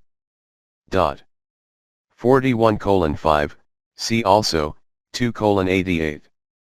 O Rasool, you keep preaching to us day and night, but you should know that there can be no impact on us, our hearts are wrapped in covers, our ears are becoming plugged, in fact, you could say that between us and you there is a veil. Therefore, do whatever you wish, we are not about to abandon our program. Verse 45:23, from Surah Al-Yathiyah has already been quoted, in which it is stated, then see you such a one as takes as his God his own vain desire? Allah has, knowing him as such, left him astray, and sealed his hearing and his heart, and understanding, and put a cover on his sight. 45:23. This is also stated in Surah An-Nahl thus. This because they love the life of this world better than the hereafter, and Allah will not guide those who are kafir. They are those whose hearts, ears, and eyes Allah has sealed up, and they take no heed. 16:107-108. From these verses you will have seen that when man does not make use of reflection and reasoning, then this variability of reflection and reasoning becomes disabled. 3.27 Heart locking itself through own lock. This supreme fact is expressed in extremely concise words in Surah Muhammad in the following way. Do they not then earnestly seek to understand the Quran, or are their hearts locked up by them? 47:24. In this verse one such point has been mentioned which I do not wish to move on from without illuminating further. What has been stated is ala kalibin akfalia. The translation of these words is difficult, but what is being said is that on their hearts are the locks of their own hearts. The meaning is that the locks on the hearts do not become applied from somewhere externally, these locks are molded within the workshop of these hearts themselves. The heart installs these locks manufactured by itself on itself, and then shuts itself inside. You can understand it as the following example: an individual enters a room and bolts the door from the inside, and then shrieks and wails, "How can I get out? Take me out," even though he has bolted it himself and he himself can open it. And this is that reality which appears before us at another place in the form of a concrete statement where the Quran has declared, "By no means, but on their hearts is the stain of the ill which they do." 83:14. Nay, the matter is not that which most people commonly understand it to be. The issue is that their own deeds, by becoming rust, bind to their hearts. This is what is called seals imposed from the direction of Allah. From these explanations it has become evident what the meaning is of verse 2:7. In the verse prior to this it was stated that those people who deliberately adopt the path of kufr and do not wish to hear anything whatsoever against their path, it is equal to them whether they are warned about the destructive consequences of their path or not, they will simply not be agreeable to accepting the true message. The consequence of this endeavor of theirs is stated to be that little by little their condition becomes such that their very ability to reason, think, listen, and observe becomes paralyzed. 2:7. And because all of this is their own doing, they will have to face the consequence of this, and that consequence is a mighty chastisement. Great is the penalty they incur. 2:7. 3.28 Meaning of Azab. The frequency with which the word Azab has appeared in the Quran, it is with the same frequency and intensity that its erroneous concept is prevalent among us. First of all, that among us, Azab only commences after death from the grave, Azab of the grave, Azab of Hashir, Azab of Jahannam, and the depiction of this Azab in the minds is as though policemen are hanging a criminal upside down, skinning him or marking his skin with hot metallic rods, and he is shrieking and wailing with this unbearable agony. As far as worldly Azab is concerned, its position is like this, that if there is an earthquake somewhere, then it is said that this is an Azab from Allah. If there are floods, then it is an Azab from Allah. If there is no rain, then this is also an Azab from Allah. If an epidemic of plague or cholera occurs, then this is an Azab from Allah, etc., etc. But the form of this Azab is strange. The criminal or villain happens to be in London, and the earthquake occurs in Mexico. Debauchery and depravity take place in Russia and floods appear in Pakistan, i.e. if such types of catastrophes occur in some part of the world, it is said that this is an Azab from Allah which has appeared due to crimes and evil. And for protection or alleviation, it is ordained that you, the addressees, should seek the forgiveness of Allah. Ask for forgiveness for your sins so that this Azab of Allah can be removed. 3.29 Natural disasters. The Quran has mentioned these kinds of disasters in connection with the circumstances and condition of former nations. What its correct interpretation is, and what the connection and relationship is between the deeds of nations and these kinds of physical disasters, details of these will be given at their respective places. As far as the modern era is concerned, it is obvious that these kinds of natural disasters keep occurring in every country.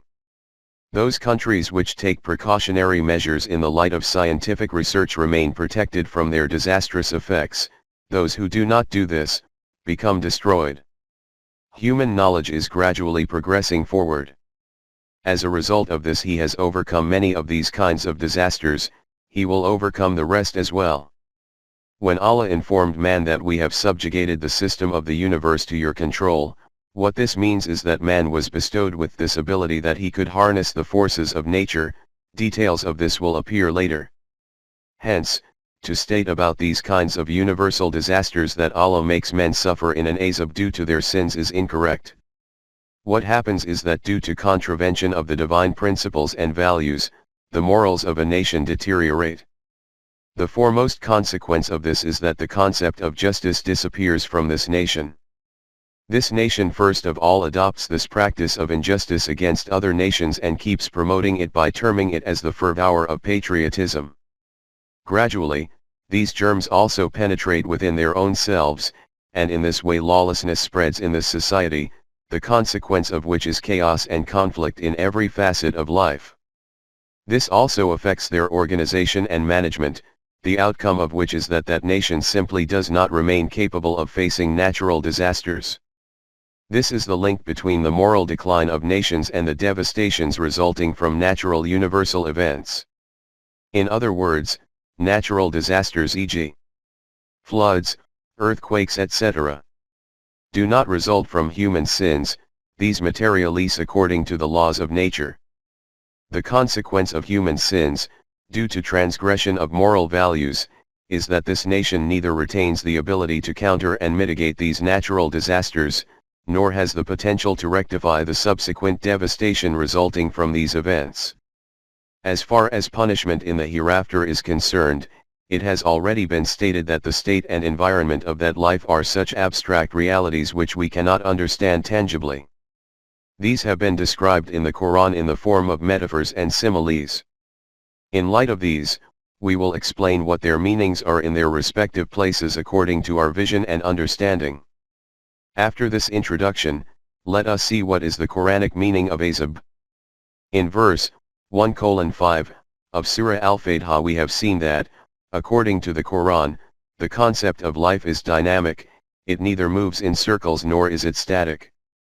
By traversing through various evolutionary stages, life has reached the status of Adam from its initial point. This destination is not the ultimate end of the journey. In order to pass through further evolutionary stages it has to advance forward. And this process also continues beyond death.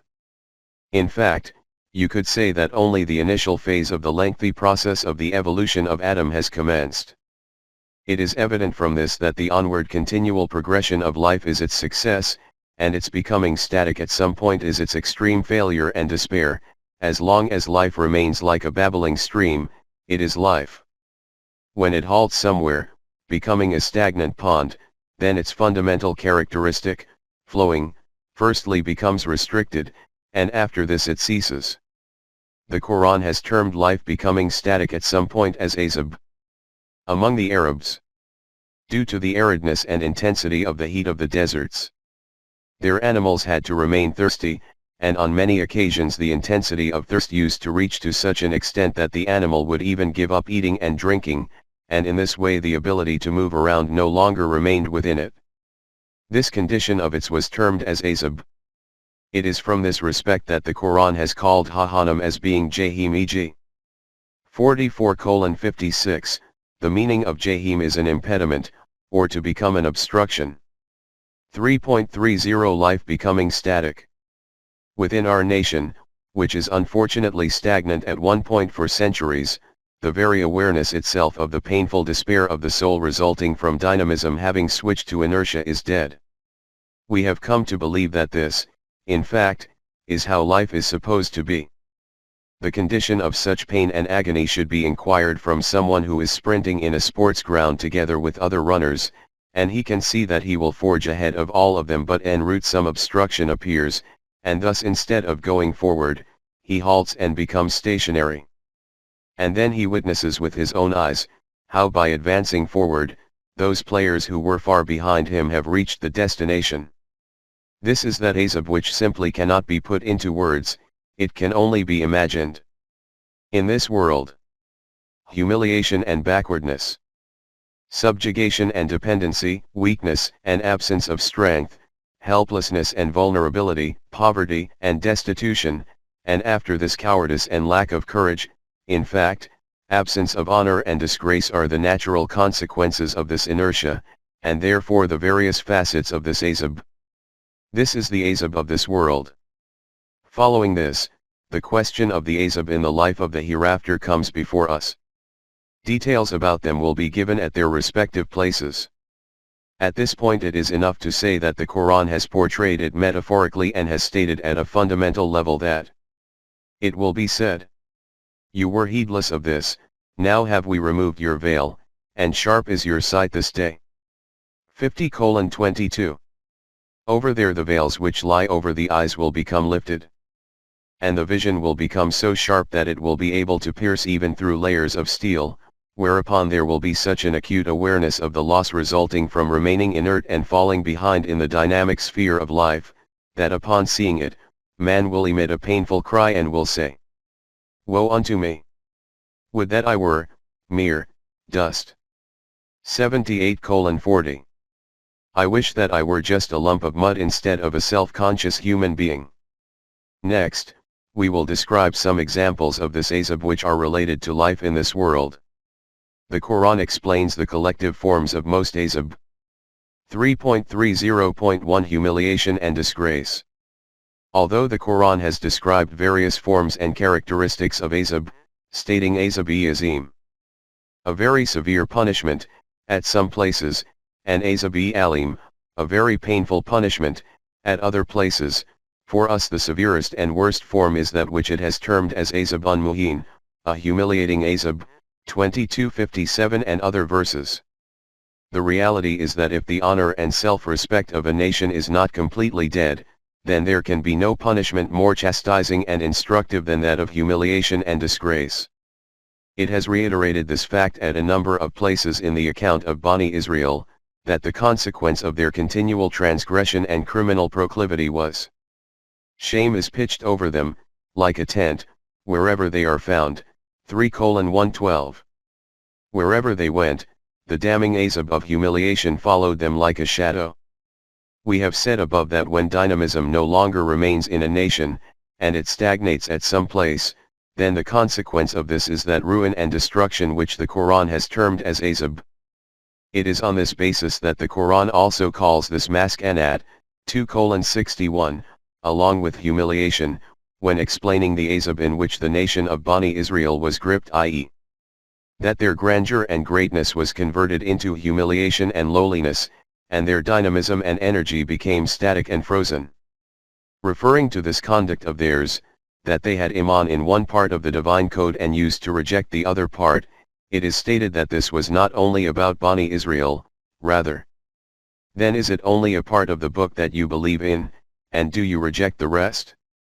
But what is the reward for those among you who behave like this but disgrace in this life? And on the day of judgment they shall be consigned to the most grievous penalty. 2:85. Whichever nation adopts such a path, its outcome will be nothing other than that it will be humiliated and disgraced in the life of this world and gripped in the severest azab on the day of judgment. 3.30.2 Subjugation. The worst form of humiliation is that some nation becomes a subject and slave of other nations. This is what the condition of Bani Israel had been reduced to in Egypt. The nation of Pharaoh had made them their subjects. Thus, when Musa went to Pharaoh, this is exactly what he had said to him. Send forth, therefore, Bani Israel with us, and afflict them not. 20:47. Let the people of Bani Israel go with us and do not keep them chained in the iron grip of azab. This, elimination of slavery and subjugation, is what the Quran has termed as the changing and replacing of nations, i.e., the replacement of one nation by another. The rare form of this changeover is that a victorious nation turns out the defeated nation from their places of abode and their land, and in their place it establishes itself and occupies their land, as the Aryans did in India to the original inhabitants, the Draorans. But its common form is that the defeated nation loses its wealth and prosperity and the victorious nation becomes its master. This is also the replacement of one nation by another nation. In Sura At-Tawbah the Jamaat-e-Mu'minin is instructed to come out for jihad in the cause of Allah. Unless you go forth, He will punish you with a grievous penalty, and put others in your place, but him you would not harm in the least. For Allah has power over all things. 9:39. If you digress from this, then remember, Allah will put you in a chastising azab, and this azab will be that another nation will take your place, and you will not be able to do anything to Allah. This is because the rule of law operates in Allah's system and this law possesses so much established power that none can tamper in it. In another verse it is stated, Behold, you are those invited to spend, of your substance, in the way of Allah, but among you are some that are niggardly.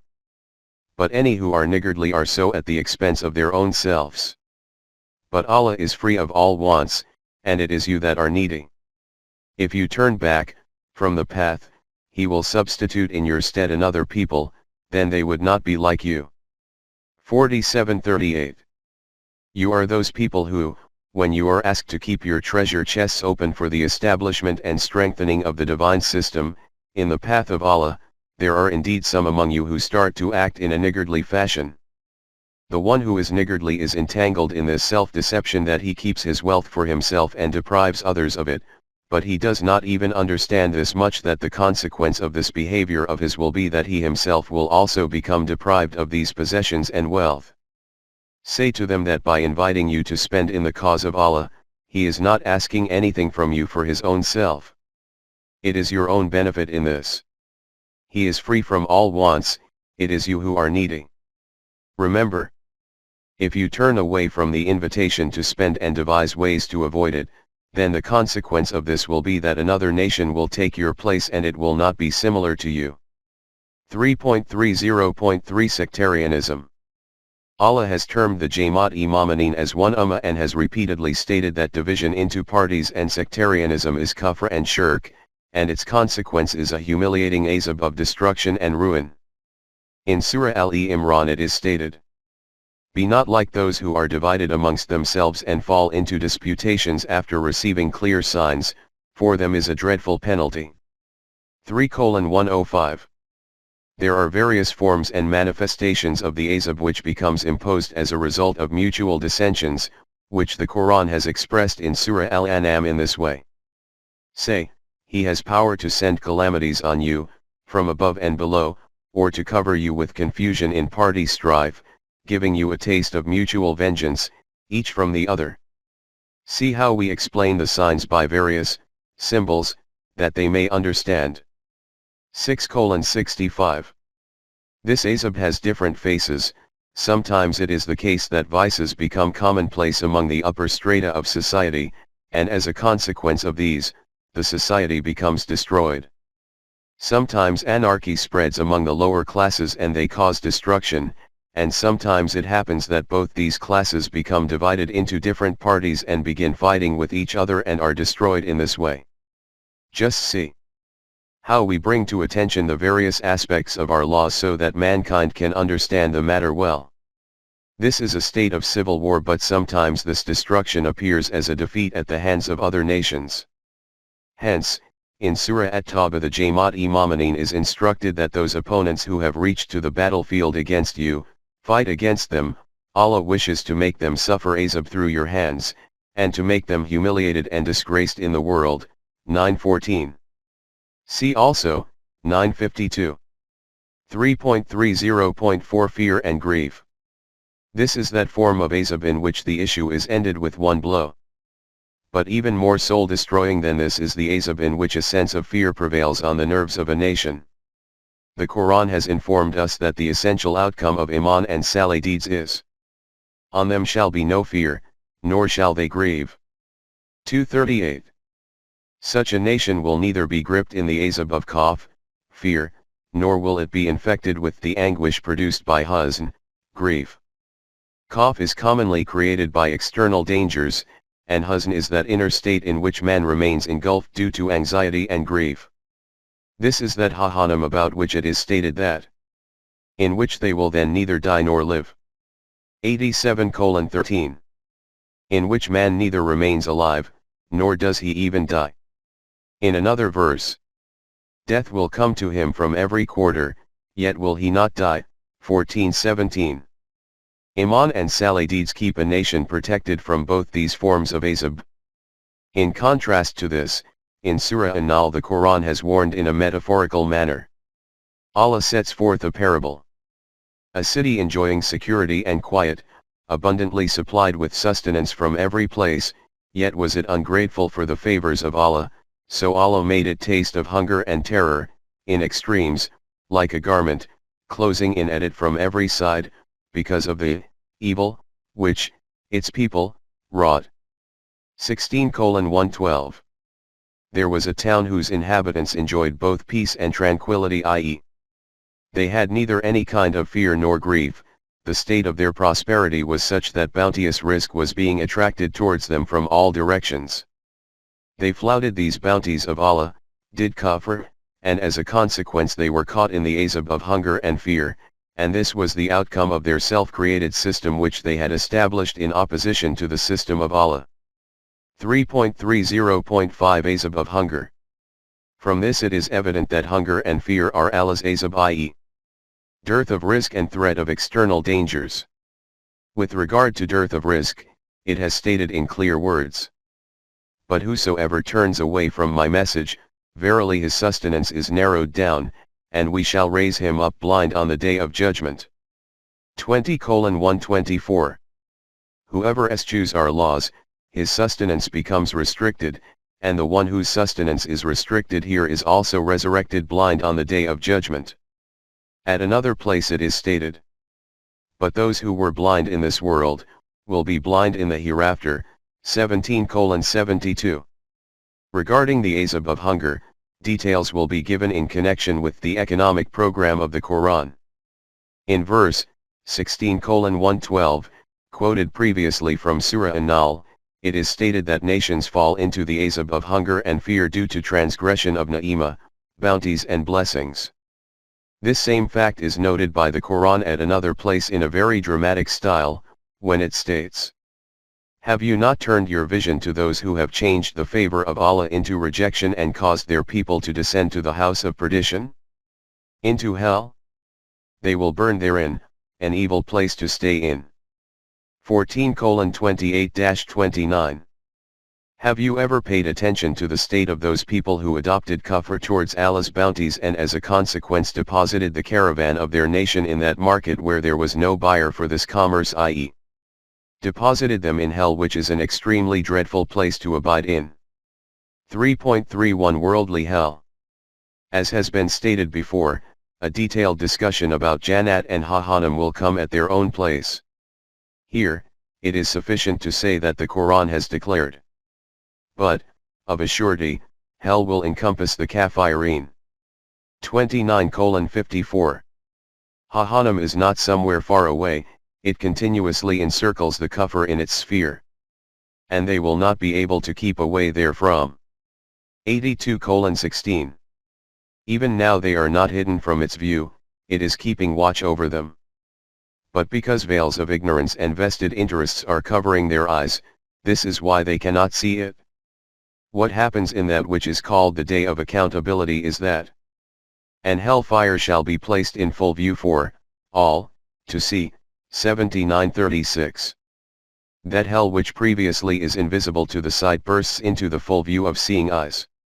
As has been noted earlier, destruction and ruin do not descend on nations unjustly, nor does any nation receive success and ascendancy as bakshish. In this world of effort and deeds there is a continuous clash between opposing forces, of haqq and batil. In this clash the nation which has the ability to remain alive and progress further, remains alive and advances ahead. The one which does not contain this potential becomes vanquished and is annihilated. This is that fact which the Quran has mentioned in a few concise words in Surah Anfal at that place where it is said to the Jamaat-e-Mu'minin that we have not drawn you into the battlefield for nothing. There is a specific purpose for this, and that is that those who died might die after a clear sign, and those who lived might live after a clear sign. 8:42. Whoever is to be killed, should be killed due to an evident reason, and whoever is to stay alive, should also remain alive based on a clear reason. 3.32 Life and death on evidence-based vision. This is that very principle for which the Quran has quoted as evidence details of former nations with such focus and emphasis. The aim of describing these details is to inform how the nation holding on to haqq and truth remains victorious and successful, and how nations who are flag-bearers of the batil system become destroyed and annihilated in such a way that afterwards only the ruins of their destroyed habitations survive to mourn their demise. 40:82-85. As has been noted before, these destructions do not appear for no reason. Nations are warned beforehand that the consequence of the system which you have adopted is destruction and ruin. They are given this warning repeatedly, but when they do not hearken to this and continue to advance on their wrong path, then they fall into that hell about which they were warned. It is stated in Surah Bani Israel, "Nor would we visit with our wrath until we had sent a messenger, to give warning." 17:15. At another place it is stated, "Never did we destroy a population but had its warners, by way of reminder, and we never are unjust." 26:208-209. We do not destroy any habitation until those messengers are not sent among them who warn them about the consequences of their wrong conduct and remind them in order that they are not kept in ignorance. We are not unjust that we would destroy a nation for no rhyme or reason. The principle for the life and destruction of nations is very clear and based on reality. Medical science informs us that the environment in which man resides and the atmosphere in which he breathes is filled with billions of harmful germs. These germs get inside man where his power of immunity confronts them. If his immunity is strong, then it will kill these germs itself, and that individual remains healthy. If it has become somewhat weakened, then these harmful germs overwhelm him, and this is termed as illness. Treatment is based on this principle that the degree of immunity of that individual should be boosted, so that he becomes enabled to fight these illnesses. But if the situation is such that immunity keeps on diminishing, and harmful elements keep on overwhelming, then a day arrives when the power of immunity loses the final battle. This is termed death. 3.33 Law of Protection and Respite. Just like individuals, nations also have a similar situation. Their power of self-protection increases in relation to the extent to which they engage in constructive work, and as a result destructive elements do not overpower them. But if the situation is such that the constructive tasks of a nation keep on declining, and destructive works and actions keep multiplying, then that nation willingly sets out on the road to decline, and ultimately becomes defeated and subjugated, destroyed and annihilated. The Quran has elucidated this with the example of the scales of a balance rising and falling. It states, "Those whose scale, of good, will be heavy, will prosper." 7:8. The individual or nation whose scale of righteousness is heavier remains successful and prosperous. And then it states, "Those whose scale will be light, will find themselves in perdition." 7:9. The one whose scale is lighter, destroys itself. It is obvious that this process of scales being lighter or heavier does not reach to its completion in one day. A long duration of time is required for this. In the terminology of the Quran, this is called the time of respite or ajal, duration, during which there is an allowance and possibility for that nation to once again increase its constructive and protective potentials and save itself from the impending destruction. But for the nation which does not do this, its time of respite comes to an end, and it becomes destroyed. In the words of the Quran, "To every people is a term appointed, when their term is reached, not an hour can they cause delay, nor, an hour, can they advance it in anticipation." 1049, see also, 734. It is stated in response to those people who out of ignorance say that azab becomes imposed from the direction of Allah, i.e., there is neither any procedure and law established for it, nor any principle and criterion. He imposes azab on whoever he wishes.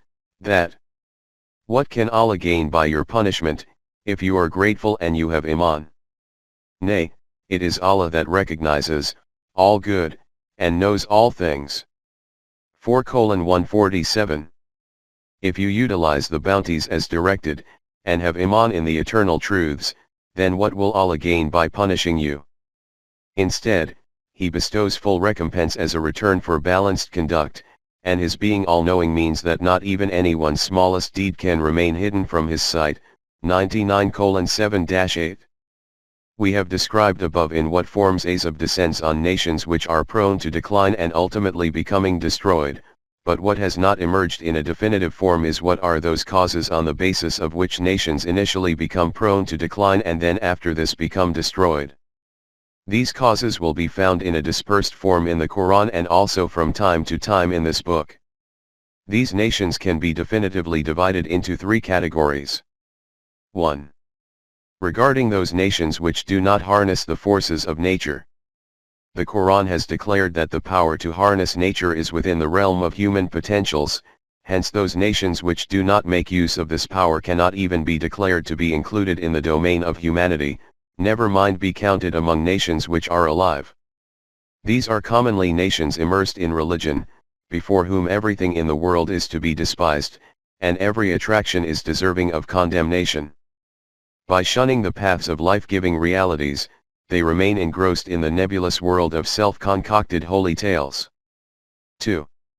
Those nations which harness the forces of nature, but instead of employing them under the obedience of the permanent divine values use them for their own vested interests. The consequence of which is mutual conflict and confrontation among nations, it appears as if these nations are heading towards lofty heights, but this rise of theirs is transitory. Disdain of ethical values places a time bomb in the construction of their foundations, and when the time arrives for it to explode, the whole structure of their culture and civilization comes swiftly tumbling down. Regarding the nations of Ad, Tamad, etc., the Quran has informed us that they were possessors of greatly enviable power and prosperity, authority and supremacy, and along with this very aware and conscious, and were also possessors of knowledge and skill. But when they transgressed against the divine laws and refused to establish a system according to these, then neither their power and supremacy was able to protect them from this destruction, nor was their knowledge and skill of any use to them. And that destruction which they used to mock at encircled them from every direction. 46:26. The current nations of the West are its living examples. They have harnessed the forces of nature with such a degree of vastness, depths, and heights which are unparalleled, and in this way have encompassed every corner of the planet. And since they kept advancing in their control of the planet, the world therefore assumed that decline cannot affect these nations. But they divorced the divine values from their life. And as a consequence, the hell in which they are caught at the present time can be gauged to some degree from the cries and screams which are arising spontaneously from the hearts of visionaries and producing tremors in the environment of the world. 3. In the third category are those nations which, having harnessed the forces of nature, utilize its benefits according to the divine values for the general good of the whole of mankind. As long as these nations remain firm on this path, not even a shadow of decline can approach them. Details of this can be found at numerous places within the Quran under Iman and Salih deeds. At this point we have confined ourselves to this azab, i.e., the destructive consequences of wrong deeds which appear in this world. Discussions about the azab in the hereafter will be discussed at their respective places. It is important to clarify this much here, that the punishment meted out by courts for crimes is also termed as azab by the Quran, e.g. 24:2, 24:8. 3.34 Summary of Chapter 3, verses 2:6-7. This is the detailed meaning of verses 2:6-7 of Surah Al-Baqarah according to my vision. I have given a summary of these meanings in the following words in Mafhum al-Quran, Revised Edition. In contrast to the Muttaqin, the other group is of those people who consider the physical life of this world as being the only life. That is why they neither accept the existence of the human self, nor are persuaded of the need for the divine values for its development. To gain the benefits of physical life is their aim in life, and using all kinds of tactics for the acquisition of this is their maslak. Until the time that they do not change this fundamental view of life, it makes no difference to them whether they are warned about the dangerous pitfalls of the path or not. They can never come to the right path. For the individual who is bent upon committing suicide, advising him not to take poison because it is fatal is futile. Such advice can only be profitable for those who wish to remain alive. The consequence of following this path is that these people lose the potential to observe and reason, and understand and reflect, like a man who becomes mad with rage. Such thick covers of base desires are drawn over their vision that they cannot even see the signs of the path. Their ears are so blocked up that despite the sound of the bells, they cannot locate the caravan. Such covers are wrapped around their hearts and minds that despite reflecting on the surrounding environment, they cannot determine the correct direction. The consequence of this is that destruction which materializes according to the law of requital of Allah. In this way these people deprive themselves of the true delights of life and descend into the hell of ruin and destruction.